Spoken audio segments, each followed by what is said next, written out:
નમસ્કાર, સ્વાગત છે આપનું DTV ન્યૂઝમાં। ફેસબુક ઉપર ફેક એકાઉન્ટ બનાવી લોકોને નોકરી આપવાની લાલચ આપી નાણાં પડાવનાર 3 સાગરીતોને દાહોદ સાયબર સેલની ટીમે ઝડપી પાડી કાર્યવાહી હાથ ધરી છે। દાહોદ જિલ્લાના લીમખેડા ખાતે રહેતા એક વ્યક્તિને ફેસબુક ઉપર ફ્રેન્ડ રિક્વેસ્ટ આવી હતી અને રિક્વેસ્ટ સ્વીકાર્યા બાદ ઔપચારિક વાતચીત કરી સામેથી ઠગટોળકીએ કુરિયર કંપનીમાં જોબ માટેની વાત કરી લાલચ આપી હતી। ત્યારબાદ પ્રથમ 3500 રૂપિયા રજિસ્ટ્રેશન ફી પેઠે લઈ અલગ અલગ બહાના હેઠળ અલગ બેંક ખાતામાં ટુકડે 1.90 લાખ રૂપિયા પડાવી લીધા હતા, જેના આધારે દાહોદ સાયબર સેલની ટીમે ટેકનિકલ સોર્સના આધારે આરોપીઓ વડોદરા હોવાનું સામે આવતા વડોદરા ખાતેથી 3ની ધરપકડ કરી હતી।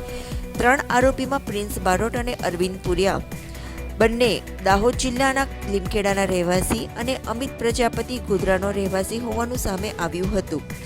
આ 3 મળીને વડોદરાથી આખું નેટવર્ક ચલાવતા હતા, જેમાં ફેસબુક એકાઉન્ટ બનાવી લોકો સાથે પરિચય કેળવતા અને બેરોજગાર લોકોની નોકરીની લાલચમાં ફસાવીને અલગ અલગ રીતે નાણાં પડાવી મોબાઈલ નંબર બદલી નાખતા હતા।